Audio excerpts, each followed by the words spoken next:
তো hey guys, welcome back to my channel. অনেক দিন হয়ে গেল কোনো ভিডিও আপলোড করা হচ্ছে না, তো এই ভিডিওটা ভাবলাম আপলোড করে দিই। তো ভিডিওটা অনেক দিন আগেরই ছিল, ভেবেছিলাম আপলোড করব করে, আর এডিটও করা হয়নি, ভিডিওটা আপলোডও করা হয়নি। তো সেই দিন আমরা চলে গেছিলাম বার্নপুরে, মানে বার্নপুর না, বার্নপুরের অনেকটা ভেতরে, আমি ঠিক জায়গাটার নামটা ভুলে গেছি। আর সেই জায়গাটা হলো আসলে আমার জামাইবাবুর মামাবাড়ি। আমরা একটা বিয়েবাড়ি অনুষ্ঠানের জন্যই ওখানে গেছিলাম।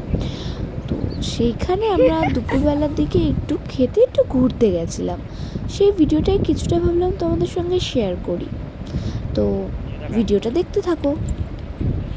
আমাদের এখানে সাধারণত এত সবজি গাছ দেখা যায় না, কারণ আমাদের এখানে তো চাষবাস এরকম একটা হয় না। ওইখানে গিয়ে যখন আমি এই জিনিসগুলো দেখতে পারলাম, এত গাছ রয়েছে, এত সবজি গাছ, এত সবজি হয়ে রয়েছে গাছে, তো আমার জিনিসগুলো খুব ভালো লাগছিল। আমরা প্রায় অনেক জায়গায় ঘুরেছিলাম, ওখানে মূলো ক্ষেত থেকে, বেগুন ক্ষেত থেকে, পেঁয়াজ ক্ষেত, কুমড়ো ক্ষেত, সব জায়গায় গেছিলাম।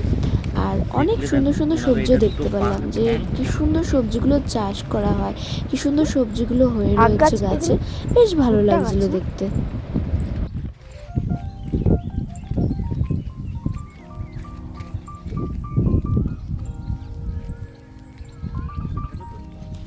কি এখানে লাভ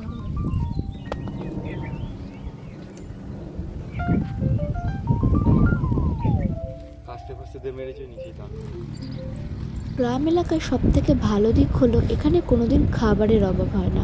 তোমার বাড়িতে যদি খাবার নাও থেকে থাকে, তাও তোমাকে না খেয়ে থাকতে হবে না। চাষের জায়গা থেকে তুমি কিছু খাবার নিয়ে এসে ঠিক রান্না করে খেয়ে নিতে পারবে। কাটানো টমেটো একটা চিনি